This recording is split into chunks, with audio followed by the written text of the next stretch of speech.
열왕기상 8장 1절에서 11절 말씀입니다. 아빠. 네. 근데 만들 전에 그거 안 했고요. 멈출 수 없는 내일 할게요. 미안해요. 준비 못했어요. 내일 찬양 멈출 수 없네요. 우리 함께 찬양합니다. 열왕기상 8장 1절에서 11절 말씀 우리 함께 말씀 서로 읽도록 하겠습니다.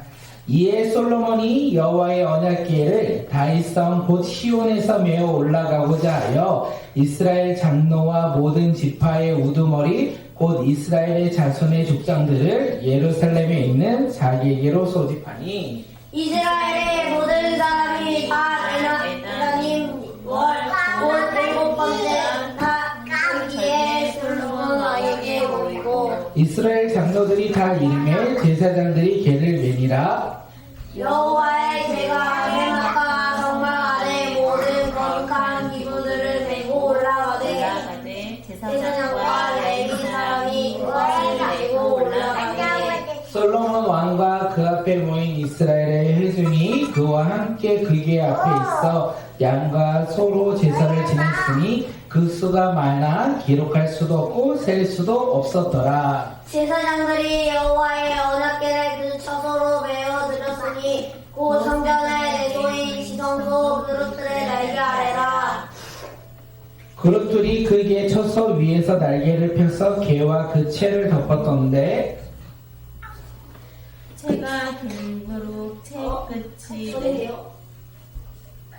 채가 길므로 채 끝이 내소 앞 성소에서 보이나 밖에서는 보이지 아니하며 그 채는 오늘까지 그곳에 있으며 그 궤 안에는 두 돌파 외에 아무것도 없으니 이것은 이스라엘 자손이 애굽 땅에서 나온 후에 여호와께서 저희와 언약을 맺으실 때에 모세가 호렙에서 그 안에 넣은 것이더라. 제사장이 성소에서 나올 때 구름이 여호와의 성전에 가득하매 제사장이 그 구름으로 아니야마 능히 서서 섬기지 못하였으니 이는 여호와의 영광이 여호와의 성전에 가득함이었더라. 아멘. 아멘. 여호와의 영광이 여호와의 성전에 가득하였다. 성전은 무엇이라고 얘기했을까요?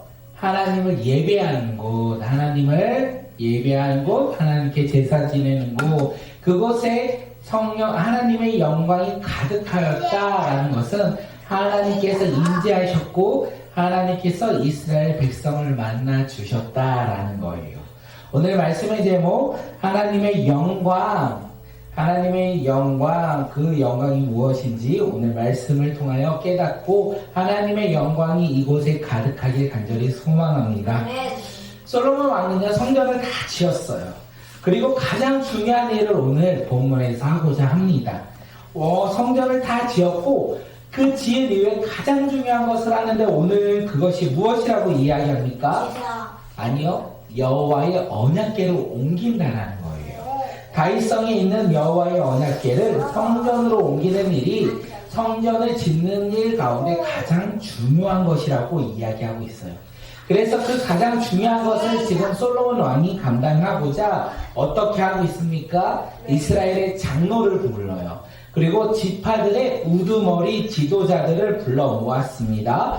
그들이 다 모였을 때 어떻게 하냐면 제사장과 레위 사람들을 부르죠. 그리고 제사장이 언약궤를 메고 성소에 들어가 지성소 날개 아래에 어떤 걸 놓는다고요? 하나님의 언약궤를 내려놓는다라고 오늘 본문은 이야기하고 있습니다. 사실 오늘 본문을 보면요, 솔로몬이 참 어렵게 여호와의 언약궤를 옮겼다라는 것을 우리는 알 수 있어요.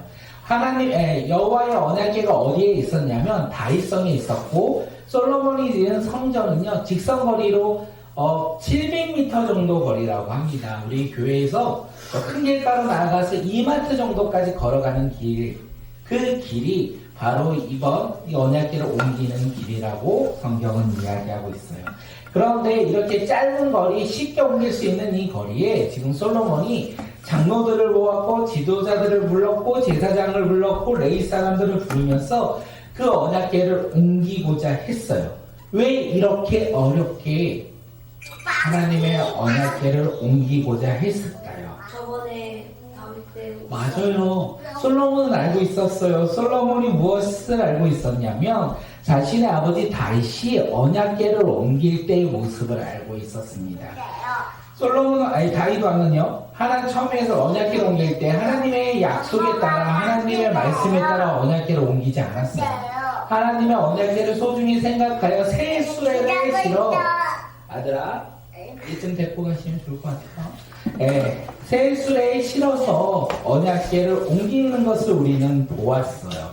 그런데 오늘 그것이 잘못된 것을 솔로몬이 알고요. 하나님의 말씀에 따라 다윗이 첫 번째 언약궤를 잘못 옮겼을 때 그 실수를 반복하지 않기 위해서 쉬운 길을 선택하지 않았어요. 자신이 생각하는 길을 선택하지 않았어요. 솔로몬은 어떤 길을 선택합니까? 율법에 따라 하나님의 말씀을 듣고 순종하여 그 길을 걷고자 했던 것을 우리는 알 수 있습니다.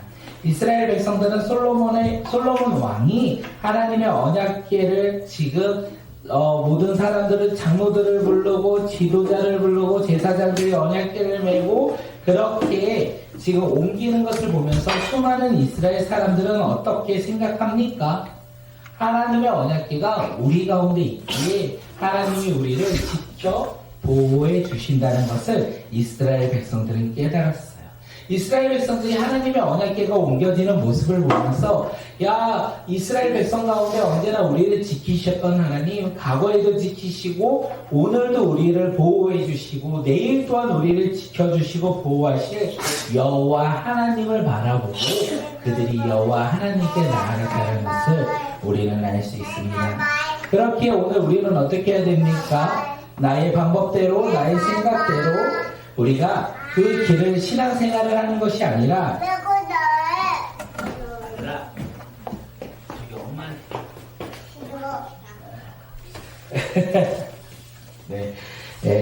나의 방법대로 쉬운 길로 우리가 그 길을 선택하는 자들이 아니라 조금은 힘들고 어려울지라도 하나님의 말씀에 따라서 우리가 믿음의 길을 걸어가는 주님의 자녀들이 되길 간절히 소망합니다. 힘들고 어렵습니다. 하나님의 말씀을 듣고 그 길을 걸어가는 것은 결코 쉬운 일이 아닙니다. 하지만 솔로몬은 그 길을 택하여 하나님의 언약궤를 옮겼다라는 거예요. 하나님의 영광을 바라보며 하나님의 말씀에 순종하여 그 길을 걸어갔다라는 거예요. 오늘 우리도 우리의 삶 가운데 하나님의 말씀을 신뢰함으로 말미암아 하나님의 말씀에 따라 순종의 길을 걷는 믿음의 자녀들이 되길 간절히 소망합니다. 그 길이 나의 계획과 다를지라도 나의 계획에 빠른 길처럼 보이는 나의 모습에 반대되는 멀고 돌아가는 길일지라도 우리가 믿음으로 그 길을 하나님의 말씀에 따라 걸어가는 길을 걷는 믿음의 자녀들이 되길 간절히 소망합니다. 솔로몬 왕은요, 여호와의 성전을 완공한 후에 여호와의 언약궤를 어디다 넣냐면 성전의 가장 거룩한 장소, 지성소, 그룹들의 날개 아래에 그 하나님의 언약궤를 놓았습니다. 여호와의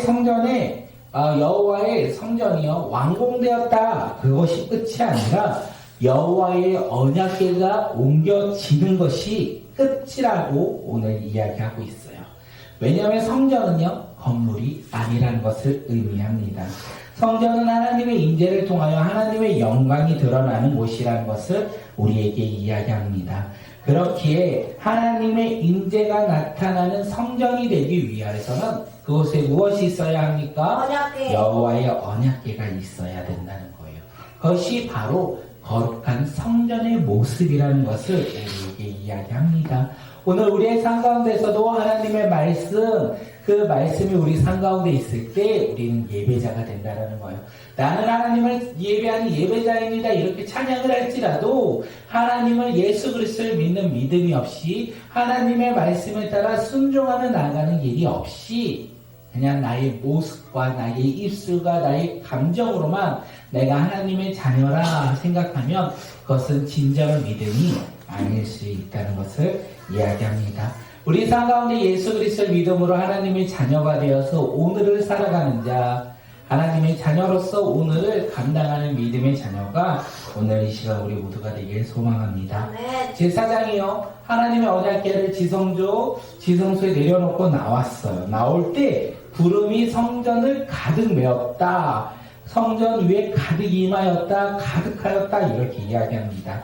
그러면서 11절에서 이야기합니다. 우리 11절 말씀 한번 읽을게요. 시작. 제사장이 그 구름으로 말미암아 능히 서서 섬기지 못하였으니 이는 여호와의 영광이 여호와의 성전에 가득함이었더라. 성전이 완공되고 여호와의 언약궤가 지성소에 들어갔어요. 그럴 때 구름이 성전에 가득하였다. 다시 말해서 여호와의 영광이 그곳에 가득하였다라고 오늘 본문은 우리에게 이야기합니다. 여호와의 성전에 여호와의 임재가 가득하였고 영광이 가득하다는 것을 이야기해요.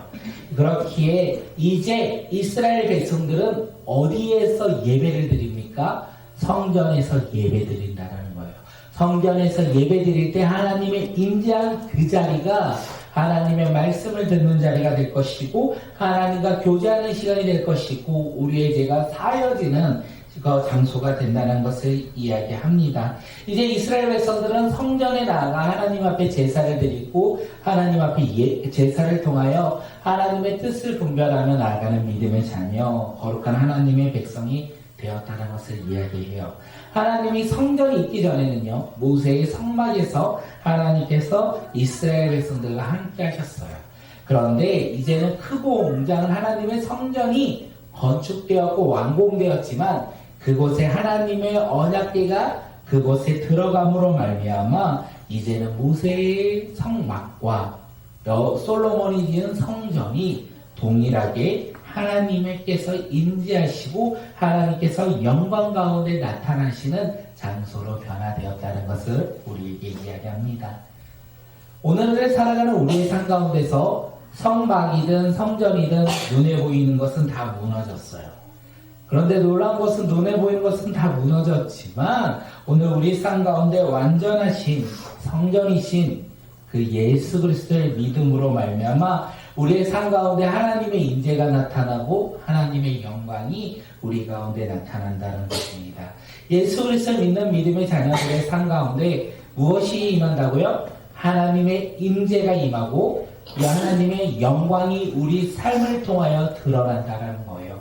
그렇기에 우리의 삶 가운데 어떻게 해요? 예수 그리스도를 믿음으로 말미암아 성령 충만한 삶이 되어서 하나님의 성전으로서 오늘을 살아가는 믿음의 자녀들이 되기를 소망하고 예수님과 동행하는 자들이 되길 간절히 소망하고 예수님을 들어 높이는 자들이 되길 소망하고 예수님을 전하는 믿음의 자녀들이 오늘 이 시간 우리 모두가 되길 간절히 소망합니다. 그것이 바로 솔로몬 시대의 성전이었고 오늘을 살아가고 있는 우리가 예수 그리스도의 믿음으로 살아가는 성전으로서 우리가 살아가는 모습이 아닐까 생각되어집니다. 솔로몬이 지은 성전, 여호와의 언약궤가 없었다면 하나님의 임재가 없었을 것이고 여호와의 영광이 없었을 거예요. 성전의 크기와 성전에 보이는 모습이 중요한 것이 아니라 그 가운데 하나님의 임재, 하나님의 언약궤가 있다는 것이 중요하다는 것을 우리가 깨닫고 우리의 삶 가운데서도 내가 가진 것이 많고 내가 무엇을 누리는 것이 많아서 하나님의 영광을 높이는 자들이 아니라 우리가 가지고 있는 것은 상관없어요. 우리가 가지고 있는 것은 적을 수도 있고 부족할 수도 있고 아무것도 없을 수 있습니다. 그런데 그 가운데 예수 그리스도를 믿음으로 말미암아 우리의 삶 가운데 성령님이 임재하시고 우리의 삶을 통하여 하나님께 영광을 올려드린다면 솔로몬의 성전과 우리의 삶이 동일하다는 것입니다.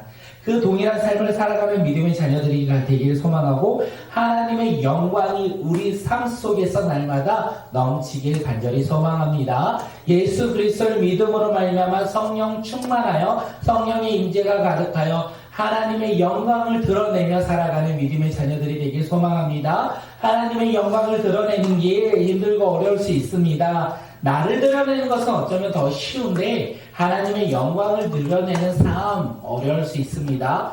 비록 어렵고 힘들지라도 우리가 포기하고 낙심하는 자들이 아니라 어려운 그 길을 걸어감으로 말미암아 예수 그리스도를 믿는 믿음의 자녀로서 복음 전달자의 사명을 우리 모두가 감당하는 주님의 자녀들이 오늘 이 밤 우리 모두가 되길 소망합니다. 우리는요, 예수님을 믿어 성령 충만한 자로서 하나님의 영광을 드러내는 자들입니다. 어떻게 하나님의 영광을 드러내시겠습니까? 오늘 우리의 삶 속에서 하나님의 영광을 드러내는 모습은 무엇입니까? 입술로만 나 예수님 믿어 이렇게 고백하는 자들이 아니라 우리의 삶의 모습에서 예수 그리스도를 믿음으로 이웃들에게, 친구들에게 예수님의 사랑을 전하고 복음을 전하고 비록 힘들고 어려울지라도 그 길을 걸어가는 주님의 자녀들이 오늘 이 밤 우리 모두가 되길 간절히 소망합니다.